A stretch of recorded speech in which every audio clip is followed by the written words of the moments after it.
ठीक है, ये क्लियर है तुम लोगों को? ये कप्पा का यूनिट क्या हो गया? हम एसआई यूनिट यहाँ पे नहीं निकाल रहे हैं, कॉमन यूनिट ले रहे हैं। तो कॉमन यूनिट जो है कप्पा का लिया जाता है साइमन सेंटीमीटर में। ठीक है, तो साइमन सेंटीमीटर इनवर्स हो गया ये कप्पा का। और यहाँ पे 1000 बाय मोलैरिटी का यूनिट क्या लेने बोले थे तुम लोगों को? ml पर मोल बोले थे। ठीक है, तो ये ध्यान रखना है इसका 1000 बाय मोलैरिटी। जहाँ पे हम वॉल्यूम निकाल रहे थे वहां पे बताए थे, वॉल्यूम जहाँ पे निकाल रहे थे वहां पे बताए थे कि ये 1000 बाय m का यूनिट क्या होता है? ml पर मोल होता है। ठीक है, तो ये ध्यान रखना। बस यहाँ पुट कर दो, तो पुट करने पे यूनिट क्या आ जाएगा इसका? अब यहाँ पे देखो ml को हम लोग सेंटीमीटर, क्योंकि एक हमारा सेंटीमीटर में एक ml में, तो इसको कन्वर्ट करने हम लोग को आता है ना conversion. 1 ml is equal to कितना होता है? 1 सेंटीमीटर क्यूब होता है। हाँ 1 ml is equal to 1 centimetre cube. तो यहाँ पे हम लोग पुट कर देंगे इसको।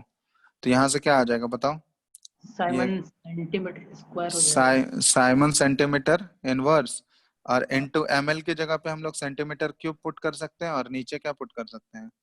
नीचे पे मोल। मोल। मोल। तो इसका यूनिट क्या आ जाएगा? साइमन सेंटीमीटर स्क्वायर और मोल इनवर्स। ठीक है, तो ये मोलर कंडक्टिविटी का ये यूनिट हो गया, ये ध्यान रखना। मोलर कंडक्टिविटी का ये यूनिट, सॉरी मोलर कंडक्टेंस का। मोलर कंडक्टिविटी नहीं है, ये कंडक्टेंस है। ठीक है, तो ये यूनिट पूछा जाता है, यूनिट ध्यान रखना। इसी तरह हम लोग इक्विवेलेंट कंडक्टेंस का भी निकाल सकते हैं यूनिट। दिख रहा है ना सबको? Yes sir. चलो इक्विवेलेंट कंडक्टेंस का इधर निकाल रहे हैं। इक्विवेलेंट कंडक्टेंस क्या हो जाएगा? Kappa into 1000 by normality. ठीक है, तो कप्पा का यूनिट हम लोग लेंगे सेंटीमीटर, साइमन सेंटीमीटर इनवर्स। ठीक है, और 1000 बाय नॉर्मेलिटी, 1000 बाय एन का यूनिट हम लोग क्या लेते हैं? ml पर इक्विवेलेंट लेंगे इसमें, क्योंकि हम लोग नॉर्मेलिटी इक्विवेलेंट्स के टर्म में मेजर करते हैं। यहाँ मोल्स के टर्म में हम लोग मेजर कर रहे थे, ml पर मोल आया था क्योंकि मोलारिटी था वहां पे। यहाँ पे क्या है? नॉर्मेलिटी है, तो ml पर किसके टर्म में बात करेंगे हम लोग? इक्विवेलेंट्स के term. Equivalents, number of equivalents. वहां पे नंबर ऑफ मोल्स लेते हैं, यहाँ पे इक्विवेलेंट लेते हैं। ठीक है, ये बताए थे ना relation. In number of equivalent is equal to number of moles into n factor. ठीक है, तो यहाँ पे हम लोग इक्विवेलेंट के टर्म में बात करेंगे, तो यहाँ भी वैसे ही कन्वर्ट कर दोगे। तो यहाँ पे 1 ml की जगह क्या पुट करेंगे हम लोग? सेंटीमीटर क्यूब पुट करेंगे। 1 ml is equal to 1 centimetre cube, और नीचे क्या है? ये इक्विवेलेंट है, नंबर ऑफ इक्विवेलेंट्स। तो इसका यूनिट क्या आ जाएगा? साइमन सेंटीमीटर स्क्वायर और इक्विवेलेंट इनवर्स। ठीक है, ये लेमडा इक्यू मतलब इक्विवेलेंट कंडक्टेंस का ये यूनिट आ गया, और ये मोलर कंडक्टेंस का।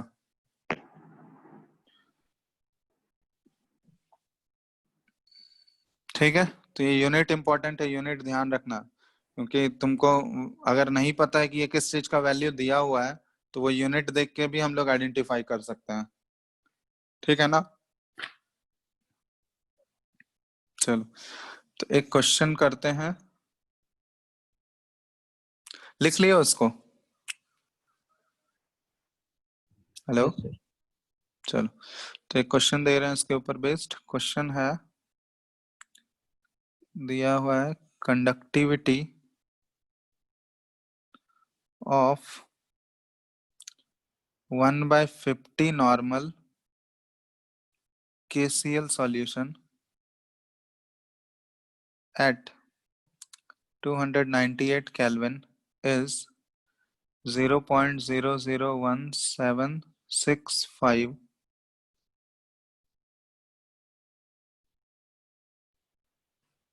ठीक है पर ओम सेंटीमीटर।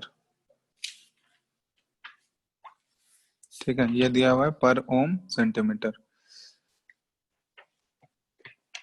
क्लियर है ना? ये कंडक्टिविटी दिया हुआ है, and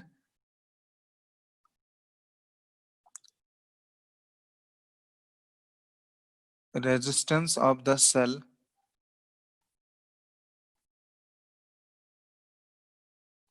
containing this solution is 100 ohm, ठीक है, रेजिस्टेंस 100 ओम दिया, then calculate first part cell constant, second part molar conductivity,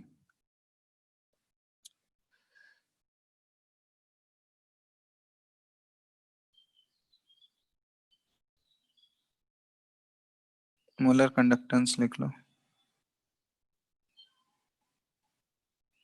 और तीसरा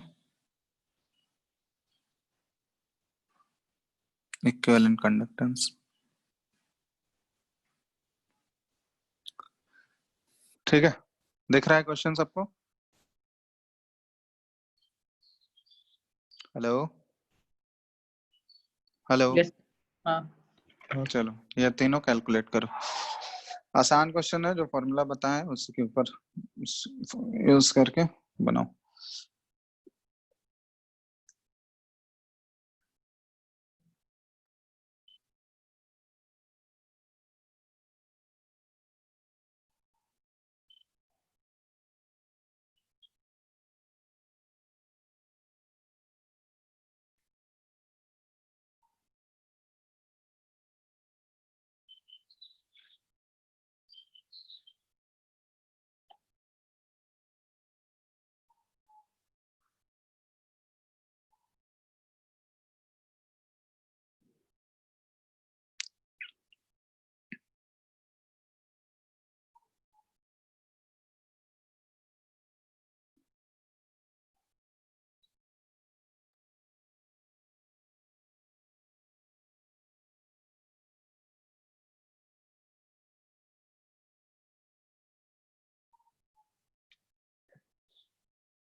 आया answer?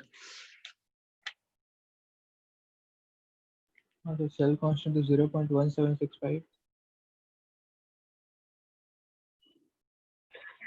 Cell constant 0.1765 cell constant कितना आ गया? 0.1765 Molar और constants यूनिट 88.2 यूनिट क्या हो जाएगा? centimeter inverse. Centimetre. Cell constant L by A है ना, हम्म, तो L बाई ए है तो सेंटीमीटर इनवर्स यूनिट आ जाएगा। सेल कांस्टेंट ये आ गया। मोलर कंडक्टेंस क्या आया? मोलर कंडक्टेंस मतलब लैम्डा एम निकालना है, और इक्विवेलेंट कंडक्टेंस मतलब लैम्डा इक्यू। मोलर कंडक्टेंस कितना आया? 88.25. 88.25। हाँ सही है। यूनिट क्या आ जाएगा बोलो, यूनिट के साथ बोलना। Simon centimeter inverse, centimeter square mole inverse. Simon centimetre square और मोल इनवर्स, ठीक है। और इक्विवेलेंट कंडक्टेंस वो भी उतना ही आ जाएगा, बस यूनिट चेंज उतना होगा. ही आ जाएगा, क्योंकि एन फैक्टर तो यहाँ पे क्या है, 1 है ना, दिख रहा है। एन फैक्टर केसीएल सॉल्यूशन का एन फैक्टर क्या है? 1 ही होगा. नंबर ऑफ इलेक्ट्रॉन्स कितना ये लूज करेगा या गेन करेगा? एक ही इलेक्ट्रॉन यहाँ पे इन्वॉल्व होगा ना, तो एन फैक्टर का वैल्यू 1 हो गया। तो एन फैक्टर अगर 1 हो गया तो जितना नॉर्मेलिटी दिया हुआ है वही मोलैरिटी भी उतना ही हो जाएगा, क्योंकि एन फैक्टर अगर 1 हो गया तो मोलैरिटी और नॉर्मेलिटी क्या हो जाएगा? इक्वल हो जाएगा। क्लियर है ना? और अगर नॉर्मेलिटी और मोलैरिटी इक्वल हो गया तो उसका इक्विवेलेंट कंडक्टेंस और मोलर कंडक्टेंस दोनों का वैल्यू क्या हो जाएगा? ये सेम हो जाएगा। यूनिट क्या आ जाएगा? यूनिट इस केस में साइमन सेंटीमीटर स्क्वायर और इक्विवेलेंट इनवर्स हो जाएगा। एन फैक्टर कहाँ दिया हुआ है सर? एन फैक्टर दिया हुआ रहता है कि वो खुद निकालना है तुमको। एन फैक्टर क्या होता है? नंबर ऑफ इलेक्ट्रॉन्स इन्वॉल्व ना, तो Yes, sir. KCl में कितने इलेक्ट्रॉन्स इन्वॉल्व होंगे? एक इलेक्ट्रॉन। एक इलेक्ट्रॉन, तो एन फैक्टर क्या हो जाएगा? 1 हो जाएगा ना। हाँ, ठीक है, तो एन फैक्टर 1 हो गया, मतलब मोलैरिटी और नॉर्मैलिटी क्या हो गया उसका? इक्वल हो गया। ठीक है, किसी को डाउट है इसमें कैसे सॉल्व हुआ है? तो सिंपल जो फॉर्मूला बताया उसी के ऊपर बेस्ड है। ठीक है, बस पुट कर दो, वैल्यूज पुट करना है, बस उसको सॉल्व करना है।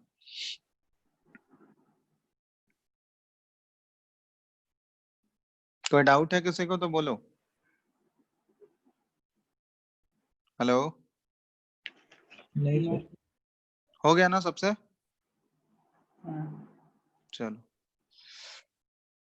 तो हो गया। तो फिर ऐसे टाइप के क्वेश्चन इसमें मिलेंगे। ठीक है, क्वेश्चंस इसमें सेम ऐसे ही फॉर्मूला के ऊपर बेस्ड होगा, बस 2 फॉर्मूला है, और यूनिट अच्छे से ध्यान रखना, यूनिट से रिलेटेड क्वेश्चंस पूछा जाता है। ठीक है, तो ये सेम 2 फॉर्मूला इसी के ऊपर बेस्ड क्वेश्चंस होता है, या तो सेल कांस्टेंट पूछा जाएगा, या कंडक्टिविटी पूछा जाएगा, या कंडक्टेंस पूछा जाएगा। ठीक है, तो यहाँ पे ध्यान रखना। और मोलर कंडक्टेंस और इक्विवेलेंट कंडक्टेंस, ठीक है, यहाँ पे मोलर कंडक्टिविटी भी बोला जा सकता है, या इक्विवेलेंट कंडक्टिविटी भी, तो दोनों में ये सेम फॉर्मूला यूज होता है, लैम्डा एम और क्योंकि कंडक्टेंस ऑफ 1 ml इलेक्ट्रोलाइट को ही तो हम लोग कंडक्टिविटी बोलते हैं ना। Conductance of 1 ml electrolytic solution अगर ले लेंगे तो उसी को कंडक्टिविटी ही बोला जाता है। ठीक है, तो यहाँ पर ml ही हम लोग निकाल रहे होते हैं फॉर्मूला में, तो इसलिए यहाँ पे मोलर कंडक्टिविटी पूछा जाए तो यही सेम फॉर्मूला यूज कर लेना, और इक्विवेलेंट कंडक्टिविटी में भी सेम फॉर्मूला। ठीक है, जो इक्विवेलेंट कंडक्टेंस और मोलर कंडक्टेंस का आया है। ठीक है, और यूनिट ध्यान रखना, यूनिट स्पेशली दोनों का ध्यान रखना क्या होता है। सबका यूनिट, इसमें सेल कांस्टेंट का यूनिट क्या होगा, कंडक्टिविटी का यूनिट क्या होगा। ठीक है, यहाँ पे साइमन के जगह हम लोग ओम इनवर्स भी लिख सकते थे, वो भी करेक्ट होता। देखो, लिख सकते हैं ना। ये जो यूनिट है साइमन क्या होता है? साइमन एक्चुअली ओम इनवर्स ही तो होता है ना। Yes sir, MHO. ठीक है, तो इसको हम लोग ओम इनवर्स ऐसे भी लिख सकते हैं, तो इससे कंफ्यूज मत होना, दोनों सेम ही चीज है। यहाँ भी देखो, इसको भी ओम इनवर्स सेंटीमीटर स्क्वायर और इक्विवेलेंट इनवर्स लिखा जा सकता है, तो दोनों सेम है। या फिर यहाँ पे तुमको ऐसे भी लिखा होगा, ओम इनवर्स ओम-1। ठीक है, तो सारा सेम चीज है। या फिर एमएचओ लिखा होगा, तो एमएचओ लिखा होगा तो उसमें इनवर्स होगा, इनवर्स होगा या नहीं होगा? एमएचओ अगर नहीं होगा होगा तो नहीं होगा, तो उसमें 1 हो जाएगा सिर्फ ऊपर, या एमएचओ सिंपली लिखा होगा। ठीक है, तो ये सारा सेम ही है, एक ही जैसा है, सब एक दूसरे से रिलेटेड है। ठीक है, तो वो किसी भी फॉर्म में दिया रह सकता है, तो ये ध्यान रखना बस। ठीक है, कोई डाउट है इसमें अमृत? No sir. चलो, तो आगे हम लोग बढ़ते हैं इसमें। नेक्स्ट हम लोग देखेंगे कौन कौन से फैक्टर जो है वो कंडक्टेंस और कंडक्टिविटी को इफेक्ट करते हैं, मतलब डाइल्यूशन करने पे कंडक्टेंस और कंडक्टिविटी पे क्या फर्क पड़ेगा। ठीक है, तो लिखो heading, effect of dilution on conductance और कंडक्टिविटी। ठीक है, कंडक्टिविटी, कंडक्टेंस, या फिर मोलर कंडक्टेंस, या और मोलर कंडक्टिविटी और इक्विवेलेंट कंडक्टिविटी, इन सब पे क्या फर्क पड़ेगा डाइल्यूशन का। डाइल्यूशन मतलब समझ रहे हो ना, उसमें हम लोग और पानी अगर ऐड करते जाए, डाइल्यूट करते जाए सॉल्यूशन से, तो उससे क्या फर्क पड़ेगा कंडक्टेंस और कंडक्टिविटी के ऊपर। तो सबसे पहला हम लोग देख रहे हैं ऑन कंडक्टेंस, कंडक्टेंस के ऊपर क्या फर्क पड़ेगा। कंडक्टेंस का मतलब क्या होता है? Ease of flow of ions. ठीक है, कंडक्टेंस क्या डिनोट करता है? Ease of flow of ions, कितनी आसानी से वो आयंस जो है फ्लो कर सकता है, उसी को हम लोग कंडक्टेंस बोलते हैं, मतलब रेजिस्टेंस का उल्टा होता है। ठीक है, तो जैसे यहाँ देखो, जैसे हम लोग सॉल्यूशन ले लिए, जैसे कोई सॉल्यूशन लिए हैं, अब सॉल्यूशन के अंदर देखो, सॉल्यूशन इसमें लिए हैं, इसमें केटायन होता है और एनायन होता है। इलेक्ट्रोलाइटिक सॉल्यूशन लोगे तो एक पार्ट होता है केटायन, जिसको सी से डिनोट कर रहा है, उसमें प्लस चार्ज आएगा, और दूसरा पार्ट होता है एनायन, उसको ए से डिनोट कर रहा है, माइनस चार्ज है। ठीक है, तो जैसे ही हम लोग डाइल्यूशन करेंगे, इसका डाइल्यूशन करने पे इसका कंसंट्रेशन क्या हो जाएगा बताओ तो। डाइल्यूशन अगर करेंगे, डाइल्यूशन ज्यादा कर रहे हैं, तो कंसंट्रेशन इंक्रीज होगा या डिक्रीज होगा? डिक्रीज होगा। डिक्रीज होगा, ठीक है। तो ये ध्यान रखना, डाइल्यूशन करने पे कंसेंट्रेशन डिक्रीज होता है, और कंसेंट्रेशन अगर डिक्रीज होगा तो ease of flow of ions, मतलब आयंस आसानी से फ्लो हो सकता है या आयंस डिफिकल्ट होगा फ्लो करने में, बताओ तो। क्या बोले सर? पानी से flow होगा। कंसेंट्रेशन अगर डिक्रीज हो रहा है तो कंसेंट्रेशन, देखो कंसेंट्रेशन डिक्रीज होने का मतलब इनके बीच में, आयंस के बीच में गैप भी तो बढ़ते जाएगा ना। Yes sir. आयंस के बीच में अगर गैप बढ़ते जा रहा है तो उसका फोर्स ऑफ अट्रैक्शन धीरे धीरे क्या होते जाएगा, कम होगा। कम हो जाएगा। कम होगा। और फोर्स ऑफ अट्रैक्शन अगर आयंस के बीच में कम होगा धीरे धीरे, तो उनका ease of flow of ions, मतलब आसानी से वो फ्लो कर सकता है फ्रीली, बोल सकते हैं ऐसा हम लोग, हाँ। Yes, sir. ठीक है। तो यहाँ से हम लोग रिलेट क्या कर सकते हैं कि अगर डाइल्यूशन करेंगे हम लोग, ठीक है, डाइल्यूशन करने से क्या होता है, डाइल्यूशन अगर बढ़ाए हम लोग, डाइल्यूशन ज्यादा कर रहे हैं तो कंसंट्रेशन क्या होगा ओवरऑल, या कम डिक्रीज होगा। होगा। कंसंट्रेशन डिक्रीज होने का मतलब कि यहाँ पे हम लोग बोल सकते हैं कि force of attraction between ions, ठीक है, force of attraction between ions ये भी क्या होगा, डिक्रीज होगा। और force of attraction between ions अगर डिक्रीज हो रहा है तो ease of flow of ions क्या होगा, बताओ तो। वो इंक्रीज हो जाएगा। ये इंक्रीज कर जाएगा, ease of flow of ions क्या करेगा, ये इंक्रीज करेगा। तो डाइल्यूशन और इसी ease of flow of ions को हम लोग क्या बोलते हैं, कंडक्टेंस बोलते हैं। हाँ। बोलो। मतलब सर अट्रैक्शन घटेगा तो कटायन और एनायन अपना फ्रीली मूव कर पाएगा ना। हाँ, फ्री हम लोग मूवमेंट की बात कर रहे हैं, ईज ऑफ फ्लो मतलब आयंस आसानी से फ्रीली मतलब मूव कर रहे हैं।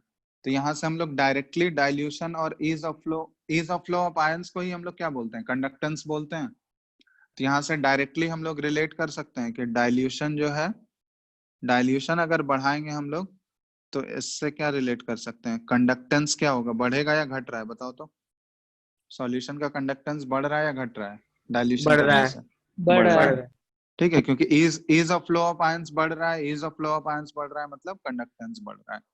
तो यहाँ पे हम लोग ऐसा लिख सकते हैं कि आफ्टर डाइल्यूशन, स्टेटमेंट के फॉर्म में भी लिख सकते हैं इसको कि after dilution of any electrolytic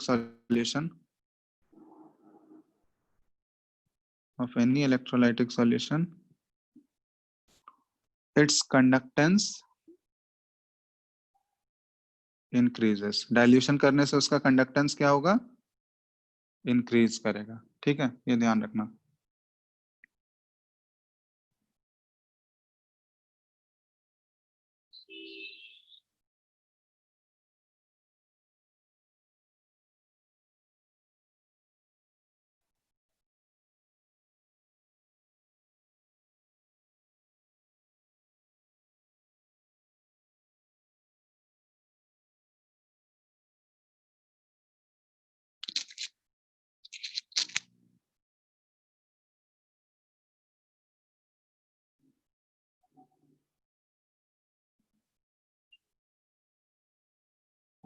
ठीक है, इसको लिख लो।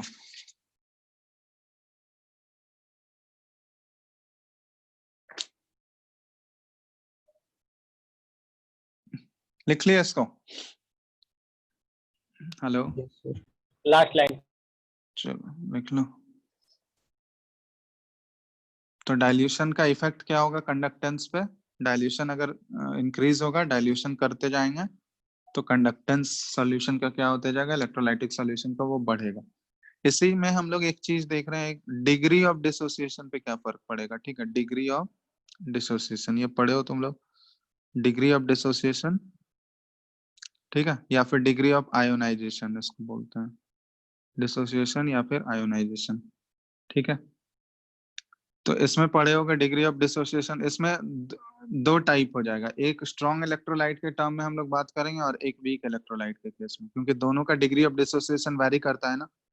जैसे मान लो ए और बी है तो ये ए प्लस और बी माइनस में कन्वर्ट होगा, ठीक है, अपने आयंस में टूटेगा, ठीक है। तो अगर ये एक स्ट्रॉन्ग इलेक्ट्रोलाइट है तो स्ट्रॉन्ग इलेक्ट्रोलाइट के केस में इसका डिग्री ऑफ डिसोसिएशन हम लोग कितना एज्यूम करते हैं, या डिग्री ऑफ आयोनाइजेशन अल्फा से डिनोट कर रहे हैं, अल्फा हम लोग कितना एज्यूम करते हैं, नियर अबाउट 1 एज्यूम करते हैं हम लोग। स्ट्रॉन्ग इलेक्ट्रोलाइट है तो हम लोग क्या एज्यूम करते हैं कि वो 100% डिसोसिएट हो गया होगा, 100% आयोनाइज हो गया होगा, मतलब इसका 100% आयोनाइजेशन एज्यूम करते हैं ना हम लोग। तो alpha is equal to nearly equal to 1 हो गया। यही अगर वीक इलेक्ट्रोलाइट होता है तो वीक इलेक्ट्रोलाइट के केस में हम लोग क्या बोलते हैं, क्या बोलते हैं, अल्फा का वैल्यू जो है ये 1 से बहुत ही लेस होता है, क्योंकि हम लोग पढ़ चुके हैं कि वीक इलेक्ट्रोलाइट जो होता है वो नॉर्मली 5% से भी कम डिसोसिएट करता है, ठीक है, वो बहुत ही कम डिसोसिएट करेगा, 1 के रेस्पेक्ट में तो बहुत ही कम वैल्यू होगा उसका, ठीक है। तो इसको हम लोग इसलिए वीक इलेक्ट्रोलाइट के लिए बोल सकते हैं कि alpha is nearly less than, much less than 1 लिख सकते हैं, क्योंकि बहुत ही कम, मतलब ऑलमोस्ट 5% से भी कम डिसोसिएट करता है वीक इलेक्ट्रोलाइट, ठीक है। तो यहाँ पे ये nature of the electrolytic solution ये हमको पता होना चाहिए अगर डिग्री ऑफ डिसोसिएशन के टर्म में बात कर रहे हैं, क्योंकि स्ट्रॉन्ग इलेक्ट्रोलाइट होगा तो इसका डिग्री ऑफ डिसोसिएशन बहुत ज्यादा होता है, 1 के बराबर होता है। वीक इलेक्ट्रोलाइट में अल्फा का वैल्यू मच लेस देन 1 से बहुत ही छोटा होगा। यहाँ पे हम ऐसा लिख सकते हैं कि ऑन डाइल्यूशन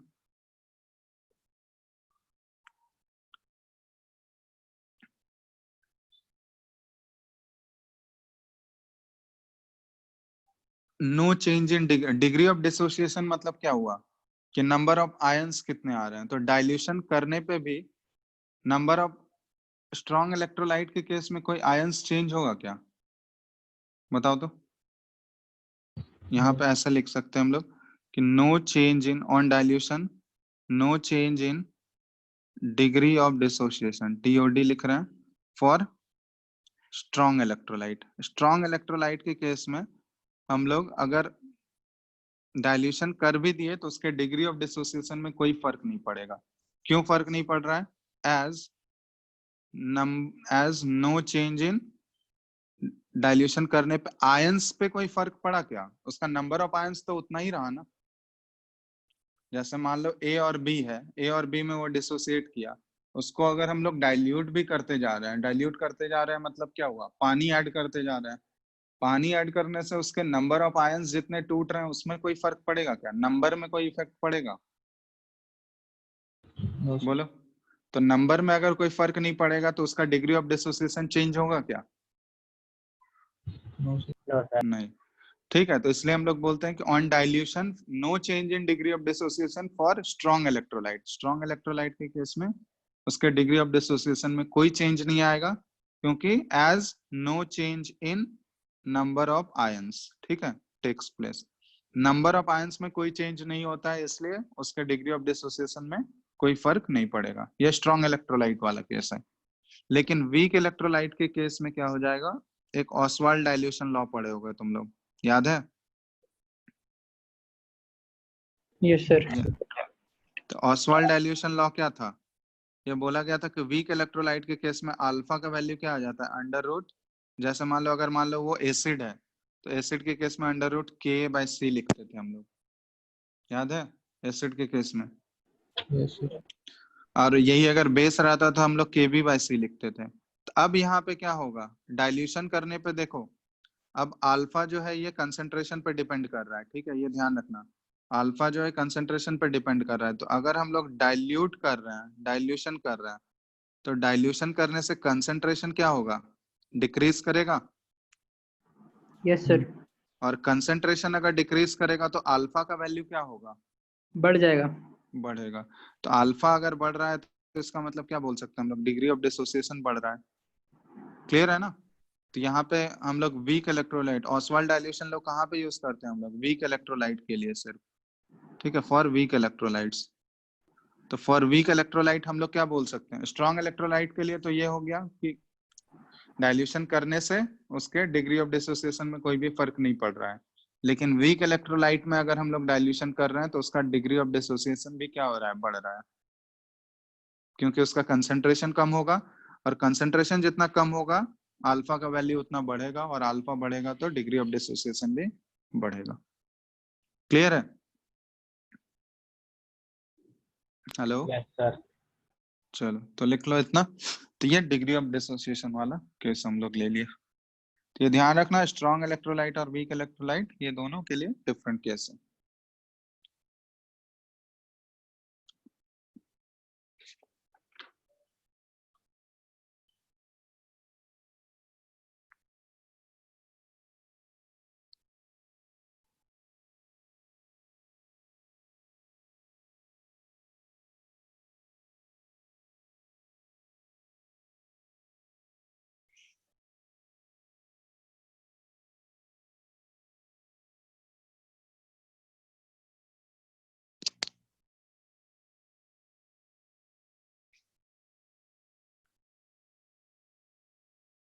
लिख लिए इसको?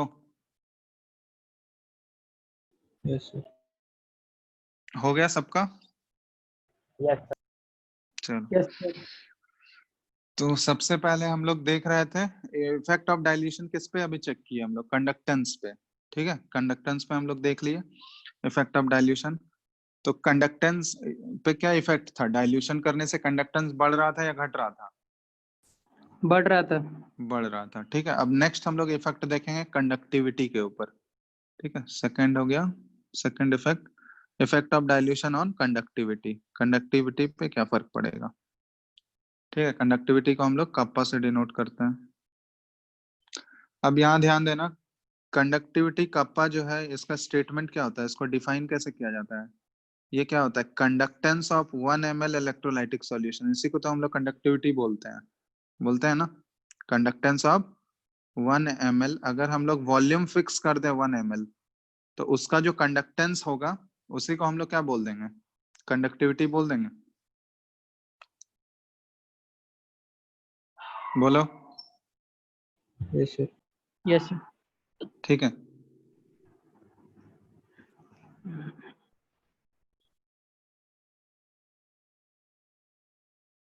अब यहाँ पे ध्यान देना, कंडक्टेंस एक और फैक्टर पे डिपेंड कर रहा है, directly proportional to number of ions पे। ठीक है, क्योंकि नंबर ऑफ आयंस अगर बढ़ेगा तो नंबर ऑफ आयंस बढ़ेगा तो उसका फ्लो भी बढ़ते जाएगा, मतलब आयंस का फ्लो बढ़ जाएगा ना। अगर आयंस ही हम लोग इंक्रीज करते जा रहे हैं तो आयंस इंक्रीज करने से नंबर ऑफ आयंस अगर बढ़ेगा तो फ्लो ऑफ आयंस भी तो बढ़ेगा ना। सर जैसे आयंस अगर इंक्रीज करेंगे तो फ्लो कैसे बढ़ेगा? क्या हम बोल रहे हैं वो बात समझ रहे हो? Yes sir. आयंस अगर मान लो अभी 5 आयन फ्लो कर रहा था, ठीक है, 5 आयन फ्लो कर रहा था, अब अगर हम लोग बढ़ा के 10 आयन कर दिए, 10 आयन का फ्लो कर दिए, तो वो कंडक्टिविटी, कंडक्टेंस का वैल्यू तो बढ़ेगा ही ना, क्योंकि अब ज्यादा आयंस फ्लो कर रहा है। ठीक है, तो ये चीज ध्यान रखना कि नंबर ऑफ आयंस अगर बढ़ाएंगे हम लोग तो उसका कंडक्टेंस भी बढ़ता है। ठीक है, तो ये इंपॉर्टेंट है, इसको अभी यूज करेंगे हम लोग। और कंडक्टिविटी किसको बोलते हैं हम लोग? कंडक्टिविटी का डेफिनेशन क्या होता है? Conductance of 1 ml electrolytic solution. अगर उस इलेक्ट्रोलाइटिक सॉल्यूशन का वॉल्यूम अगर हम लोग 1 ml फिक्स कर दिए तो उसका जो कंडक्टेंस आएगा वही किसके इक्वल हो जाएगा? कंडक्टिविटी के इक्वल हो जाएगा। ठीक है, तो अब यहाँ पे देखना इसको कैसे रिलेट कर रहे हैं हम लोग।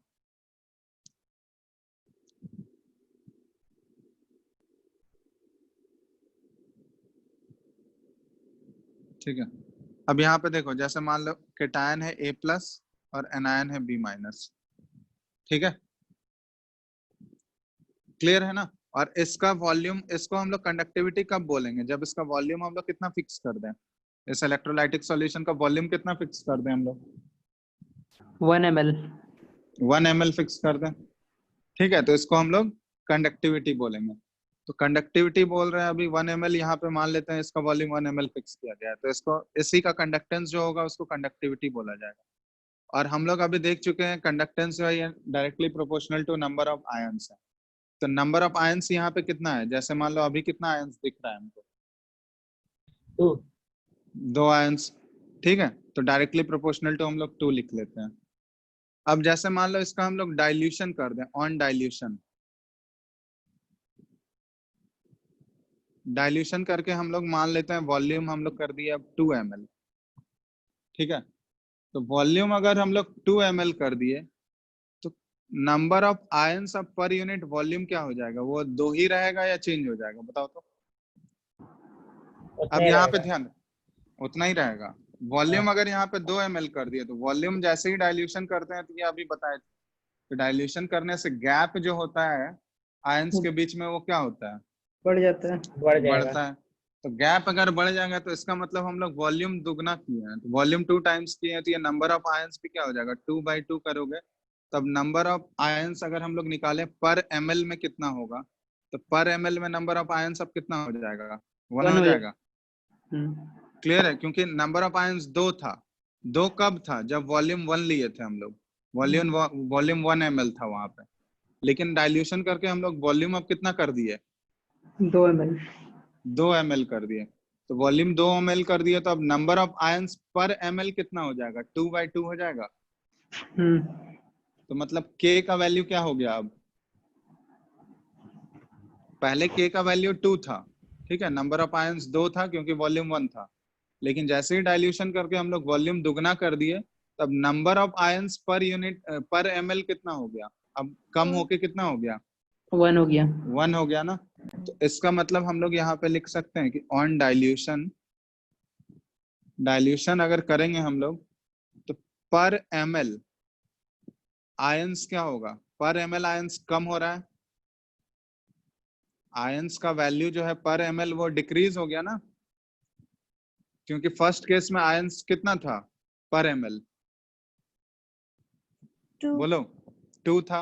अब सेकंड केस में हम लोग डाइल्यूशन करके वॉल्यूम अगर डबल कर दिए, तो पर ml अब आयंस कितना हो गया, नंबर ऑफ आयंस 1 हो गया, 1 तो 1 हो गया। तो इसमें हम लोग बोल सकते हैं कि डाइल्यूशन जैसे ही हम लोग करेंगे, तो पर ml नंबर ऑफ आयंस क्या होता है, यहाँ पे पर ml नंबर लिख लेना, कंफ्यूज हो जाओगे, पर ml, ठीक है, यहाँ भी लिख लो ऐसे, यह है पर ml नंबर ऑफ आयंस, 1 क्या डिनोट कर रहा है, पर ml नंबर ऑफ आयंस, ठीक है। तो यहाँ पे अगर हम लोग डाइल्यूशन कर रहे हैं, तो डाइल्यूशन करने से पर ml नंबर ऑफ आयंस ये क्या हो रहा है, डिक्रीज हो रहा है।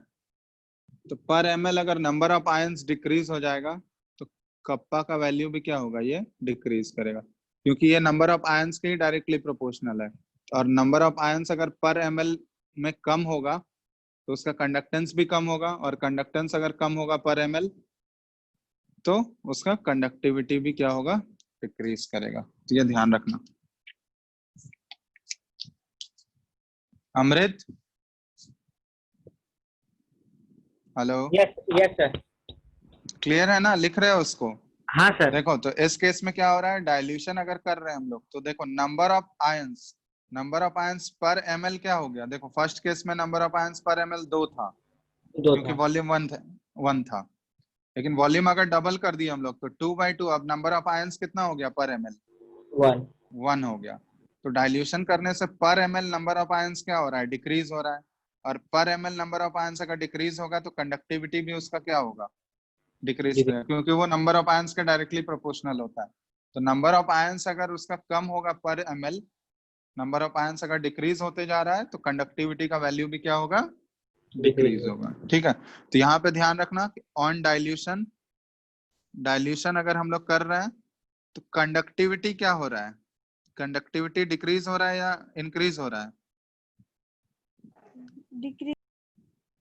डिक्रीज हो रहा है, ठीक है। तो यहाँ ध्यान रखना कि on dilution conductivity of electrolytic solution, conductivity of electrolytic solution ये क्या करता है, डिक्रीजेस।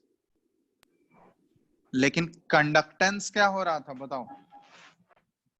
इंक्रीज हो सही है, पहला वाला केस जो हम लोग देखे थे, डाइल्यूशन करने पे कंडक्टेंस क्या हो रहा था, इंक्रीज हो रहा था, लेकिन कंडक्टिविटी क्या होगा, कंडक्टिविटी क्या होगा, डिक्रीज डिक्रीज, होगा। ठीक है। तो ये ध्यान रखना, ये डिफरेंस है कंडक्टिविटी और कंडक्टेंस में। तो दोनों पे डाइल्यूशन का उल्टा इफेक्ट होता है, कंडक्टेंस बढ़ता है इलेक्ट्रोलाइटिक सॉल्यूशन का, और कंडक्टिविटी घटेगा।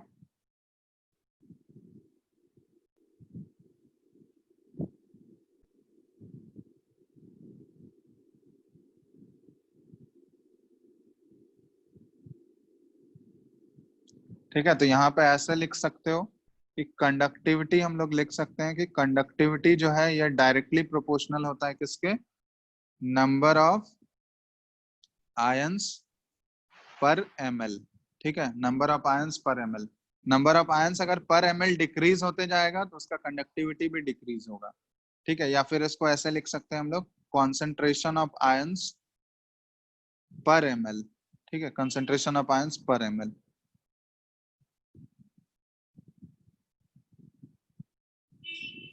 ठीक है, तो ये ध्यान रखना, कंडक्टिविटी नंबर ऑफ आयंस पर ml पे डिपेंड करता है। पर ml अगर नंबर ऑफ आयंस कम होगा तो कंडक्टिविटी भी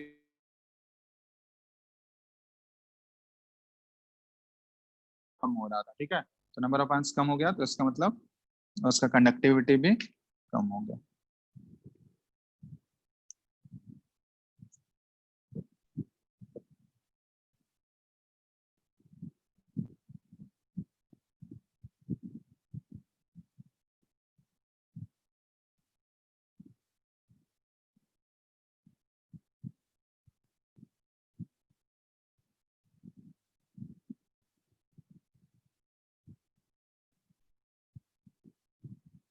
ठीक है, क्लियर है ना यहाँ तक? हेलो, लिख लियो इसको। Yes sir. चलो, अब हम लोग देख रहे हैं कि मोलर कंडक्टिविटी या इक्विवेलेंट कंडक्टिविटी है, लैम्डा एम और लैम्डा इक्यू पे क्या फर्क पड़ रहा है। तो लैम्डा एम का फॉर्मूला क्या था, देखो तो, kappa into volume of solution था, वॉल्यूम ऑफ सॉल्यूशन पर ml। इसको हम लोग वॉल्यूम ऑफ सॉल्यूशन के टर्म में लिख रहे हैं। तो शुरुआत में जो लिखाए थे, देखो फॉर्मूला क्या था, लैम्डा एम का फॉर्मूला देखो तो क्या था, चलो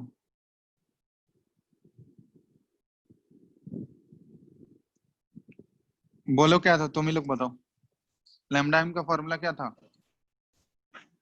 kappa into volume in millilitre. Volume in litre या ml? ml। ठीक है, तो volume of solution, volume of solution यहाँ पे ले रहे हैं इन ml। ठीक है, volume of solution in ml, ये ध्यान रखना, ml में लेते हैं यहाँ पे, वॉल्यूम ऑफ सॉल्यूशन ml में ले रहे हैं। ठीक है, ये कप्पा का यूनिट था। और यहाँ पे वॉल्यूम क्या होता है, ये वॉल्यूम पर मोल होता है। ये यूनिट भी बताए थे, वॉल्यूम क्या लेना है तुमको, वॉल्यूम पर मोल लेना है। ठीक है, ये ध्यान रखना, क्योंकि हम लोग ml पर मोल लेते थे ना यहाँ पे यूनिट, वॉल्यूम जो लेते थे ये क्या आता था यूनिट, ml पर मोल लिखते थे इसको। ठीक है, तो ये ध्यान रखना। अब देखो यहाँ पे क्या करेंगे हम लोग, और इसी तरह लैम्डा इक्यू क्या लिख सकते हैं हम लोग, कप्पा इंटू क्या लिख सकते हैं, ये इक्विवेलेंट वॉल्यूम लिखते थे हम लोग यहाँ पे, ये ml में आ रहा था, ये इक्विवेलेंट के टर्म में हम लोग बात करेंगे, ये ml पर इक्विवेलेंट के टर्म में बात करेंगे।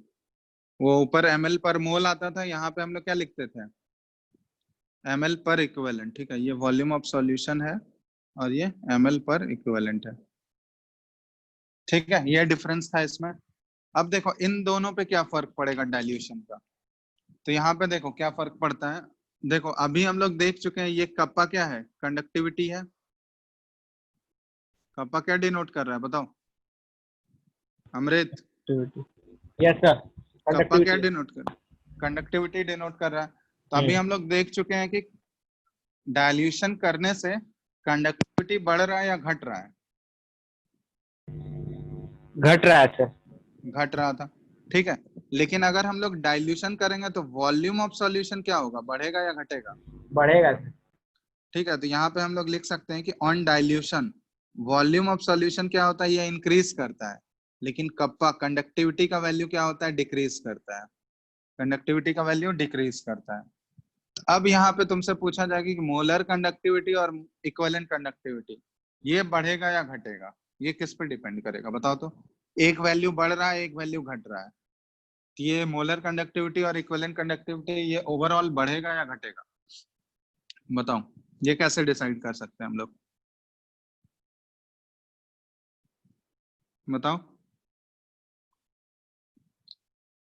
तो देखो इसको क्या किया जाता है, इसको एक्सपेरिमेंटल एनालिसिस, ऐसे तो हम लोग नहीं बता सकते है ना, देख के बता सकते हैं क्या, क्योंकि अगर दोनों इंक्रीज होता तो फिर हम लोग बोल सकते थे कि लैम्डा एम और लैम्डा इक्यू भी इंक्रीज होगा, या दोनों डिक्रीज होता तो फिर हम लोग बोल सकते थे कि वो लैम्डा एम और लैम्डा क्यू भी डिक्रीज होगा। लेकिन यहाँ पे क्या हो रहा है, एक बढ़ रहा है और दूसरा क्या हो रहा है, डिक्रीज हो रहा है। ठीक है, तो इस केस में एक्सपेरिमेंटली देखा जाता है। ठीक है, तो एक्सपेरिमेंटल एनालिसिस जब किया जाता है, एक्सपेरिमेंटली ये वेरीफाई किया जाता है। ठीक है, तो इसमें आया है कि ऑन डाइल्यूशन, ठीक है, ये एक्सपेरिमेंटल एनालिसिस है, on dilution increment in volume is more effective than decrease in conductivity। ठीक है, ये समझ में आ रहा है, देख लो।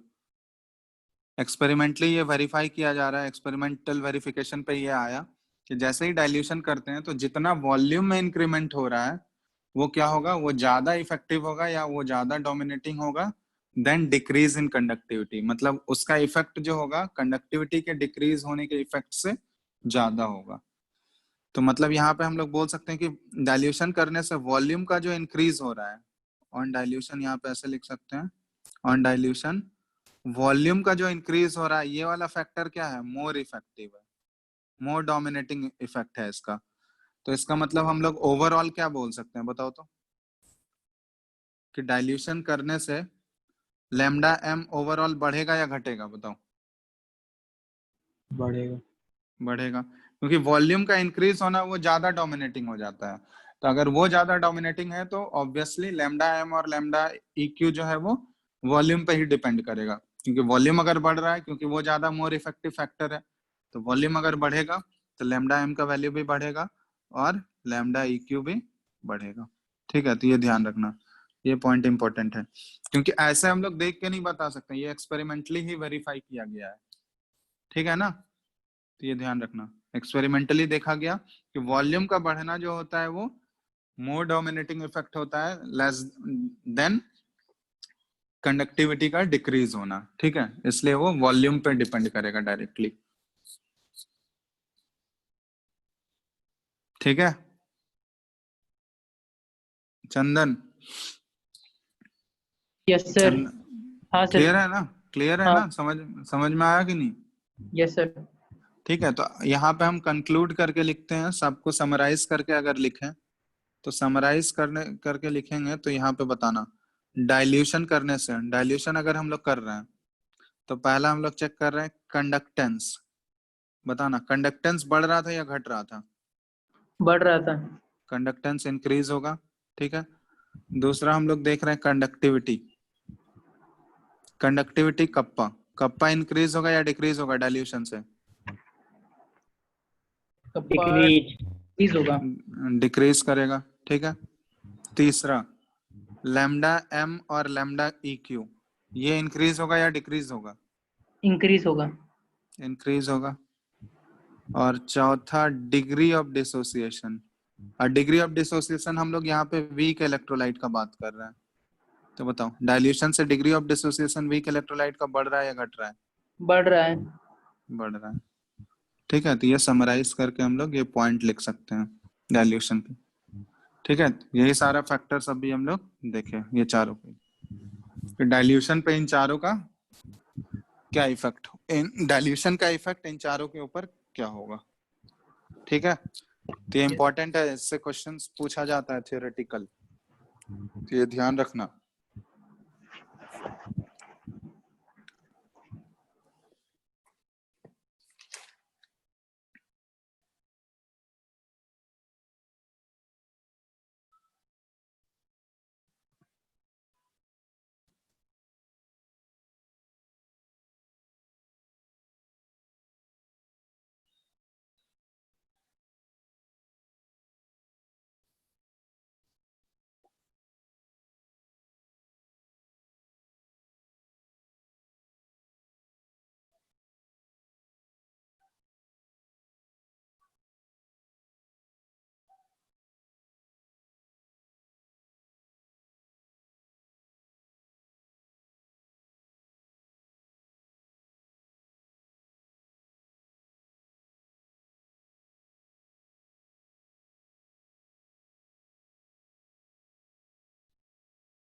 ठीक है, यस सर। चलो इसके बाद इसमें एक ग्राफ आता है, वो इम्पोर्टेंट है। ठीक है, वो हम लोग मोलर कंडक्टिविटी का वेरिएशन देखते हैं कंसंट्रेशन के साथ। ठीक है, वो ग्राफ इंपॉर्टेंट है, लिख लो पहले इसको, फिर आगे बढ़ते हैं।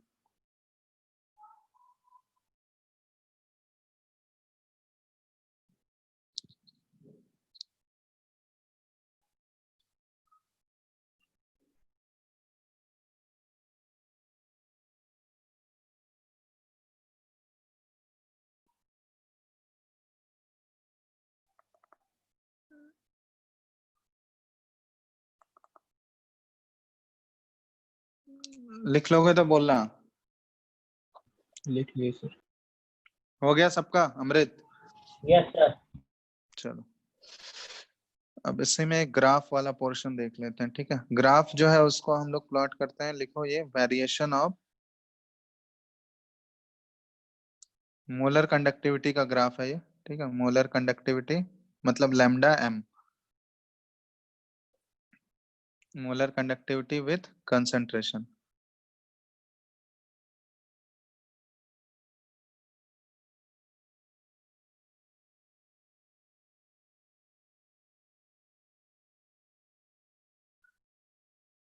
ठीक है, कंसंट्रेशन के साथ हम लोग मोलर कंडक्टिविटी का ग्राफ प्लॉट कर रहे हैं। तो पहला है फॉर स्ट्रॉन्ग इलेक्ट्रोलाइट, क्योंकि स्ट्रॉन्ग और वीक के लिए ये नेचर चेंज हो जाता है। ठीक है, तो फॉर स्ट्रॉन्ग इलेक्ट्रोलाइट, तो इस केस में एक रिलेशन भी आता है। तो स्ट्रॉन्ग इलेक्ट्रोलाइट के लिए क्या है, यहाँ पे लिख सकते हैं हम लोग कि एज कंसंट्रेशन इंक्रीजेस, जैसे जैसे कंसंट्रेशन इंक्रीज होगा इसका मोलर कंडक्टिविटी क्या होता है, मोलर कंडक्टिविटी डिक्रीजेस। ठीक है, ये ध्यान रखना। कंसंट्रेशन अगर बढ़ाएंगे हम लोग तो उसका मोलर कंडक्टिविटी क्या होता है, वो डिक्रीज करेगा। इसको हम लोग इस रिलेशन से, एक ये रिलेशन आता है। ठीक है, ये है मोलर कंडक्टिविटी के बारे में हम लोग पढ़ रहे हैं। ठीक है, तो लैम्डा एम और ये एट गिवन कंसंट्रेशन सी लिखा हुआ है, मतलब किसी कंसंट्रेशन सी पे बोला जा रहा है, इज इक्वल टू, ये रिलेशन के थ्रू रिलेट किया जाता है, is equal to lambda M, ये नॉट है, लैम्डा एम नॉट मतलब ये इनफाइनाइट डाइल्यूशन पे है। ठीक है, लैम्डा एम नॉट लिखा होगा या फिर इस जगह ऐसे लिखा होगा लैम्डा एम और इन्फिनिटी लिखा होगा। इसका मतलब होता है इनफाइनाइट डाइल्यूशन। इसमें minus B into under root C, ये रिलेशन होता है अंडर रूट। तो बी एक कांस्टेंट है वहां पे, और सी जो है ये कंसेंट्रेशन ऑफ सॉल्यूशन डिनोट कर रहा है। ठीक है, तो पहले ये लिखो। और इसी रिलेशन को बोला जाता है, ये तीन साइंटिस्ट मिलके दिया था। ठीक है, डिबाई, हक्कल और ऑनसैगर। ठीक है, ये तीनों साइंटिस्ट का मिला के ये कंट्रीब्यूशन है।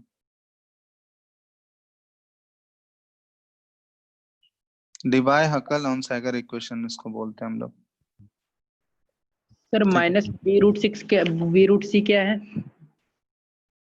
माइनस बी यहाँ पे कांस्टेंट है और सी जो है कंसेंट्रेशन है। ठीक है, वो सारा टर्म का मतलब बता देते हैं।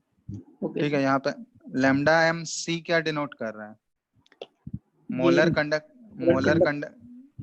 मोलर कंडक्टिविटी एट कंसेंट्रेशन सी। कोई भी कंसेंट्रेशन सी पे निकालना है तो मोलर कंडक्टिविटी, कंडक्टेंस हाँ मोलर क्या बोल, कंडक्टेंस है सर। नहीं कंडक्टिविटी के टर्म में बात कर रहे हैं। ये बताए थे ना, ये 1 ml लोगे, क्योंकि मोलर 1 ml का ही तो कंडक्टेंस को बोलते हैं कंडक्टिविटी ना। तो वहां पे जो हम लोग डिराइव कर रहे थे, वो जो लैम्डा एम और लैम्डा इक्यू जो डिराइव कर रहे थे, वहां पे तो वॉल्यूम हम लोग कितना ले रहे थे, 1 ml कर रहे थे ना। Hello, yes sir. ठीक है, तो यहाँ पे हम लोग इसको मोलर कंडक्टिविटी और मोलर कंडक्टेंस बोल सकते हैं, क्योंकि वहां पे वॉल्यूम क्या ले रहे थे हम लोग, वॉल्यूम कितना एज्यूम कर रहे थे हम लोग, 1 ml। 1 ml ही एज्यूम कर रहे थे। ठीक है, तो दोनों टर्म से इसको डिनोट कर सकते हैं। क्लियर है? तो मोलर कंडक्टिविटी एट कंसेंट्रेशन सी और यहाँ पे lambda m नॉट या फिर lambda m इंफिनिटी, इसको क्या बोलते हैं हम लोग? Molar conductivity at infinite dilution. ठीक है, molar conductivity at infinite dilution. ठीक है, अगर बहुत ज्यादा हम लोग इनफाइनाइट डाइल्यूशन कर दिए, ठीक है, तो उस समय जो उसका मोलर कंडक्टिविटी होगा उसको हम लोग लैम्डा एम नॉट या फिर लैम्डा एम इंफिनिटी से डिनोट करते हैं। और बी क्या है यहाँ पे? बी एक कांस्टेंट है जो डिपेंड करता है ऑन द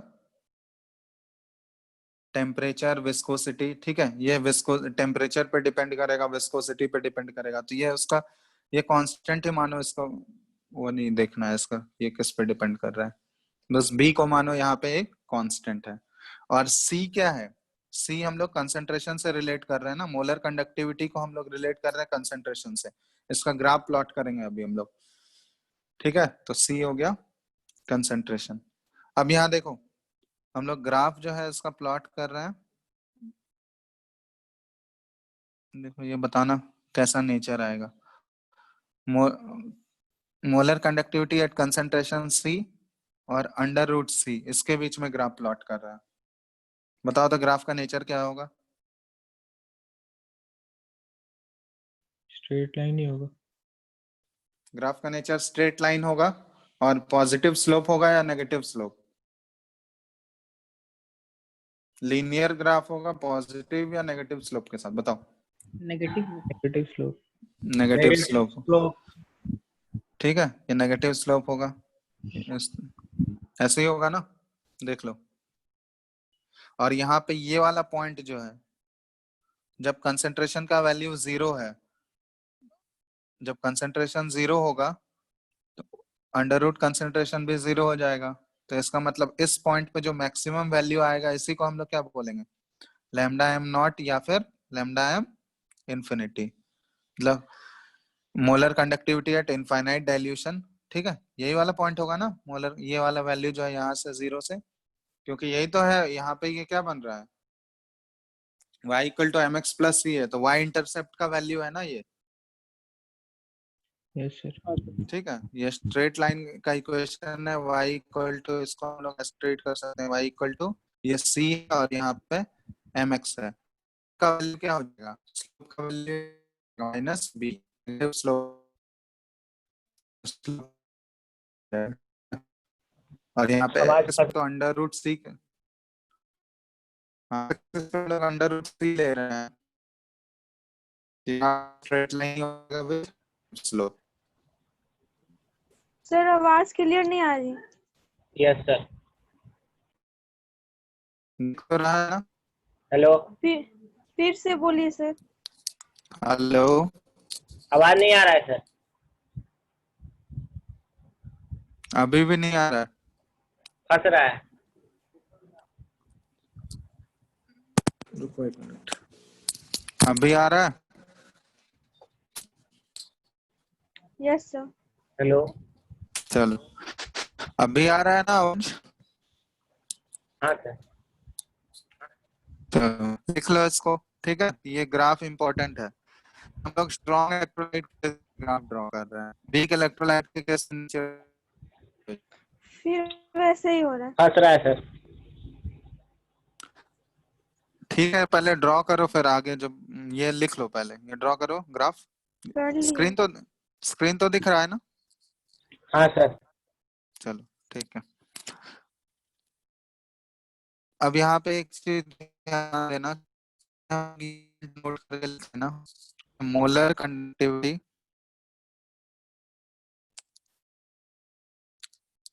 एट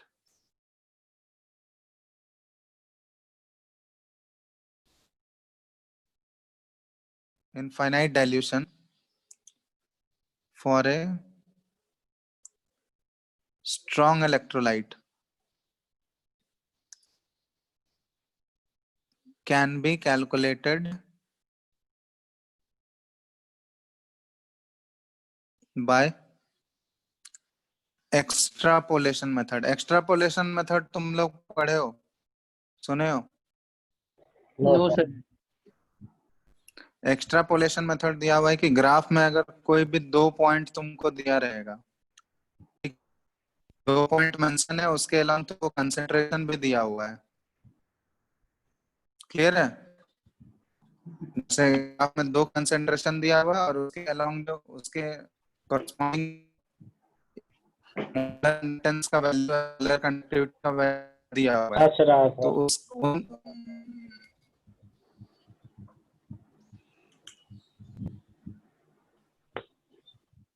आवाज नहीं आ रहा है, बिल्कुल भी नहीं आ रहा है। फर्स्ट क्या आता है सर? नॉर्मल बोल रहे तो आ रहे, जब पढ़ाने लग रहे तो आ ही नहीं रहा। रुको 1 मिनट, अभी ठीक है ना? हाँ चलो, यहाँ पे देखो क्या बोल रहे हैं कि एक्स्ट्रापोलेशन मेथड मतलब क्या होता है कि कोई भी ग्राफ में अगर तुमको 2 पॉइंट दिया हुआ है, ठीक है, और उस 2 पॉइंट के कोरस्पॉन्डिंग तुमको वैल्यूज पता है, कंसेंट्रेशन का भी वैल्यू पता है और मोलर कंडक्टिविटी का भी वैल्यू पता है, तो उससे तुम ये लैम्डा इंटरसेप्ट का वैल्यू नहीं निकाल सकते हो। इंटरसेप्ट का वैल्यू कैलकुलेट कर सकते हैं या नहीं कर सकते हैं, बताओ। हेलो हेलो, हाँ सर। आवाज आ रहा है? हाँ सर। यहाँ पे क्या बोला जा रहा है, जैसे मान लो y equal to M X plus C है, ठीक है, तो ये यहाँ पे इंटरसेप्ट होता है c का वैल्यू, है ना? तो अगर तुमको यहाँ पे y का वैल्यू गिवन होगा, y एक्सिस पे जो वैल्यू है वो दिया होगा और x एक्सिस पे जो वैल्यू दिया होगा, और ये वैल्यू अगर तुमको गिवन होगा, तो y इंटरसेप्ट का वैल्यू निकाल सकते हो या नहीं निकाल सकते हो, बताओ। निकाल सकते हैं। 2 वैल्यूज चाहिए क्योंकि स्लोप तुमको नहीं पता है, स्लोप का वैल्यू m क्या होता है, माइनस b होता है, तो दोनों से तुम c का वैल्यू निकालोगे और स्लोप इक्वल करोगे। समझ में आ रहा है क्या बोलना चाह रहे हैं? जैसे y1 दिया हुआ है और ये x1 दिया हुआ है, इंटरसेप्ट तो दोनों में सेम रहेगा, दूसरा वैल्यू y2 दिया हुआ है और m स्लोप भी दोनों का सेम रहेगा, और x2 दिया हुआ है और c दिया हुआ है। अब इन दोनों का यूज करके हमको c का वैल्यू निकालना है, तो c का वैल्यू कैलकुलेट नहीं कर सकते हम लोग? बोलो। ये 2 इक्वेशन अगर हमको पता है, पता रहेगा, ये x1 y1 और x2 y2 अगर पता रहेगा, तो c का वैल्यू निकाल सकते हैं या नहीं निकाल सकते? ये स्ट्रेट लाइन में किए होंगे तुम लोग क्लास 10th में, 9th में। बोलो। Yes hello, sir. तो कैलकुलेट कर सकते हैं ना c का वैल्यू? हाँ तो बस यही है एक्स्ट्रापोलेशन मेथड, मतलब ग्राफ का कोई भी 2 पॉइंट तुमको दिया रहेगा, उस 2 पॉइंट के हेल्प से हम लोग c का वैल्यू, इंटरसेप्ट का वैल्यू निकाल सकते हैं। और यहाँ पे इंटरसेप्ट किसको डिनोट कर रहा है? Molar conductivity at infinite dilution ही तो है। इंटरसेप्ट किसको डिनोट कर रहा है? Molar conductivity lambda M not या लैम्डा एम इंफिनिटी, यही तो है ना इंटरसेप्ट, सी का वैल्यू। तो यही हम लोग कैलकुलेट कर सकते हैं एक्स्ट्रापोलेशन मेथड से, सर, क्योंकि एक यहाँ पे क्वेश्चन कर लेंगे तो पूरा क्लियर हो जाएगा इसमें सर, एक्स्ट्रापोलेशन मेथड। क्वेश्चन तुम लोग को नहीं करना है। एक्स्ट्रापोलेशन मेथड मतलब बता रहे हैं कि इस पे क्वेश्चन नहीं आता है, ये ग्राफ ही पूछा जाता है, ग्राफ का नेचर, ठीक है। बस एक्स्ट्रापोलेशन मेथड का मतलब बताए कि क्या होता है, ठीक है। क्वेश्चन तुम लोग को इस पे सॉल्व नहीं करना है, इसमें ग्राफ का नेचर इंपॉर्टेंट है। ठीक। सिर्फ नेचर ही पूछता है सर? हाँ ठीक है। तो ये स्ट्रॉन्ग इलेक्ट्रोलाइट के लिए है, दूसरा फॉर वीक इलेक्ट्रोलाइट लिखो, for weak electrolyte. Weak electrolyte के लिए नेचर चेंज हो जाता है। ऊपर जाएगा ग्राफ। ठीक है, तो यहाँ पे हम लोग लिखेंगे फॉर वीक इलेक्ट्रोलाइट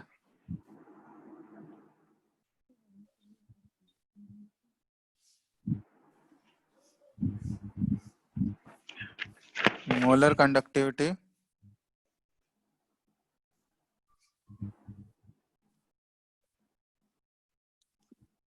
ऐसे लिख लो। स्ट्रॉन्ग इलेक्ट्रोलाइट के केस में मोलर कंडक्टिविटी क्या हो रहा था, बढ़ रहा था या घट रहा था? घट रहा था। हम्म। घट रहा था। डाइल्यूशन करने से मोलर कंडक्टिविटी बढ़ रहा था या घट रहा था? घट रहा था। डाइल्यूशन करने से।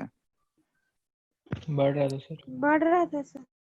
डाइल्यूशन से रिलेट करो ना, यहाँ पे क्या लिखा है देखो, S concentration increases molar conductivity decreases. तो हम डाइल्यूशन से पूछ रहे हैं, डाइल्यूशन से रिलेट करके बताओ। बढ़ रहा था। डाइल्यूशन अगर करेंगे हम लोग तो कंसेंट्रेशन क्या होगा, डिक्रीज करेगा, ठीक है। और कंसेंट्रेशन अगर डिक्रीज करेगा तो मोलर कंडक्टिविटी क्या होगा, मोलर कंडक्टिविटी क्या होगा, इंक्रीज करेगा। इंक्रीज करेगा। यहाँ भी तो हम लोग देख चुके हैं, डाइल्यूशन करने से मोलर कंडक्टिविटी का वैल्यू क्या हो रहा है, इंक्रीज कर रहा है ना। Yes sir. देखो तो ये चीज है, तो वही चीज तो बात कर रहे हैं यहाँ पे, डाइल्यूशन करने से, वो तो पहले भी बता चुके हैं, डाइल्यूशन अगर करेंगे हम लोग तो लैम्डा एम का वैल्यू भी ये बढ़ेगा, ठीक है। तो इस केस में भी क्या होता है, वीक इलेक्ट्रोलाइट ऑल्सो हम लोग बोल सकते हैं molar conductivity increases on dilution, ठीक है। इसमें भी मोलर कंडक्टिविटी स्ट्रॉन्ग और वीक दोनों के लिए इंक्रीज होता है, बट ग्राफ का नेचर इसमें थोड़ा सा डिफरेंट हो जाएगा, ठीक है। तो जैसे मान लो ये एक वीक इलेक्ट्रोलाइट है Ha, ठीक है। तो वीक इलेक्ट्रोलाइट के केस में हमको पता है कि ये पूरा पूरा डिसोसिएट नहीं करता है, ठीक है। जैसे मान लो इसका कंसेंट्रेशन C है, तो ये कितना होगा, C इंटू 1 माइनस अल्फा बचेगा, और ये कितना होगा, C अल्फा और ये C अल्फा, ये तो पता है ना लिखने, यस सर। ठीक है। तो यहाँ पे हम लोग क्या लिख सकते हैं, ऑन डाइल्यूशन, डाइल्यूशन करने से कंसेंट्रेशन डिक्रीज हो रहा है, ठीक है। यहाँ से रिलेशन वही वाला डाइल्यूशन लॉ वाला, alpha is equal to under root के बाय सी, यही था ना ऑसवाल्ड डाइल्यूशन लॉ। तो देखो डाइल्यूशन करने से कंसेंट्रेशन डिक्रीज होगा, और कंसेंट्रेशन डिक्रीज करने से अल्फा क्या होगा, ये इंक्रीज करेगा, करता है अल्फा इंक्रीज। तो यहाँ पे हम लोग अगर अल्फा का वैल्यू इंक्रीज करेगा, ठीक है, अल्फा इंक्रीज कर रहा है, इसका मतलब क्या हुआ कि नंबर ऑफ आयंस बढ़ रहा है, नंबर ऑफ आयंस अगर बढ़ेगा तो मोलर कंडक्टिविटी भी क्या होगा, ये इंक्रीज करता है, ठीक है। तो यहाँ पे रिलेशन हम लोग लिख रहे हैं कंसेंट्रेशन के साथ ये कैसे वैरी करेगा,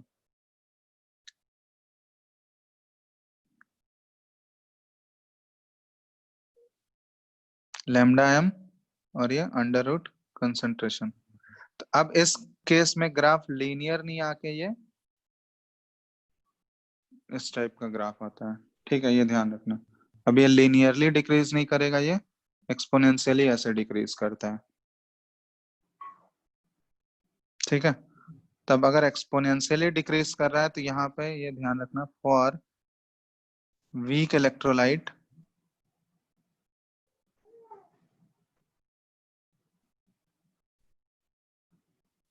molar conductivity eight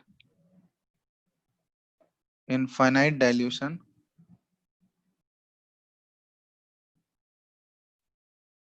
cannot be calculated by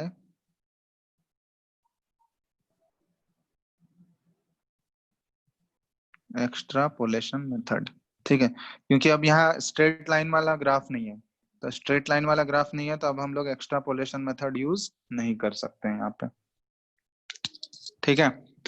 तो स्ट्रॉन्ग और वीक इलेक्ट्रोलाइट दोनों के केस में जो होता है, मोलर कंडक्टिविटी का वैल्यू इंक्रीज होगा डाइल्यूशन के साथ, ठीक है। तो अब पहले वाले केस में स्ट्रॉन्ग इलेक्ट्रोलाइट के केस में क्या है कि कंसेंट्रेशन के साथ इनफाइनाइट डाइल्यूशन वाला ग्राफ वो लीनियरली डिक्रीज करता है, लेकिन यहाँ पे एक्सपोनेंशियली डिक्रीज करेगा वीक इलेक्ट्रोलाइट में, ठीक है। तो ये ग्राफ का नेचर ये ध्यान रखना, एक स्ट्रॉन्ग इलेक्ट्रोलाइट अगर दिया होगा तो वो ग्राफ लीनियरली डिक्रीज करेगा, लेकिन अगर वीक इलेक्ट्रोलाइट दिया हुआ है तो वही ग्राफ एक्सपोनेंशियली डिक्रीज होगा। और अगर ग्राफ स्ट्रेट लाइन है, लीनियरली डिक्रीज कर रहा है, तो वहां पे एक्स्ट्रापोलेशन मेथड हम लोग यूज कर सकते हैं, लेकिन यहाँ पे एक्स्ट्रापोलेशन मेथड यूज नहीं कर सकते हैं, ठीक है, क्लियर है ना। तो ये ग्राफ का नेचर इंपॉर्टेंट है, ये डिफरेंस ध्यान रखना, वीक इलेक्ट्रोलाइट के केस में ग्राफ अलग आता है, स्ट्रॉन्ग में अलग आता है। तो ये ग्राफ से रिलेटेड क्वेश्चन बहुत बार पूछा गया, ठीक है। चलो तो इसको लिख लो, इसमें एक क्लास और लगेगा, एक टॉपिक बच गया, सिर्फ कोलारुसस लॉ बच गया है, ठीक है। तो वो एक क्लास और लगेगा, उसमें खत्म हो जाएगा। तुम लोग का ये वाला सर टॉपिक वीक में कैसा नेचर बोले? वीक में नेचर दिख रहा है ना, ये एक्सपोनेंशियली कंसंट्रेशन के साथ डिक्रीज कर रहा है। वहां पे लिनियरली डिक्रीज हो रहा था, यहाँ पे एक्सपोनेंशियल डिक्रीज हो रहा है। ओके। ठीक है, तो इसमें एक टॉपिक और बच गया है, कोलारुसस लॉ वाला। ठीक है, और उसके बाद बैटरीज के बारे में है, तो वो तो थोड़ा बहुत बता देंगे, वो खुद से भी पढ़ सकते हो एक बार। ठीक है, तो एक क्लास और लगेगा, उसके बाद ये चैप्टर भी कंप्लीट हो जाएगा तुम लोगों का। ठीक है, यहाँ तक क्वेश्चंस तुम लोग बना लेना। क्वेश्चन बना रहे हो तुम लोग? बुकलेट से बना लिए क्वेश्चन सब? टेस्ट में टेस्ट दे रहे हो तो क्वेश्चन बन रहा है तुम लोग का इलेक्ट्रोकेमिस्ट्री का? हेलो, यस सर, बन हाँ रहा है। सर। अभी टेस्ट दिए थे ना रिसेंटली? हाँ यस सर। कब था?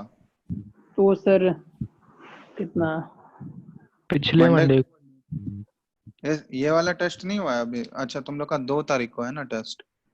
अभी हाँ कमिंग टेस्ट 2 को है ना? हाँ हाँ संडे। सर। तो अच्छे से प्रैक्टिस कर लेना क्वेश्चन, मतलब जैसे पिछला वाला क्लास जहां तक बताए थे वहां तक है क्वेश्चन। ठीक है सर। ठीक है, कोलारुसस लॉ से पहले का क्वेश्चन सब है, तो क्वेश्चंस अच्छे से प्रैक्टिस कर लेना। ठीक है, क्योंकि ये पूरा इलेक्ट्रोकेमिस्ट्री क्वेश्चन थ्योरेटिकल टॉपिक्स भी हैं इसमें, थ्योरी भी इम्पोर्टेंट है, बट क्वेश्चन ज्यादा से ज्यादा प्रैक्टिस करूँ, उससे थ्योरी भी तुम्हारा क्लियर होगा। ठीक है, नस्ट इक्वेशन जो है, उसके बाद ये अभी जो बताए इक्विवेलेंट कंडक्टिविटी वाला, इक्विवेलेंट कंडक्टेंस। ठीक है, ये सारा पोर्शन अच्छे से कवर कर लो।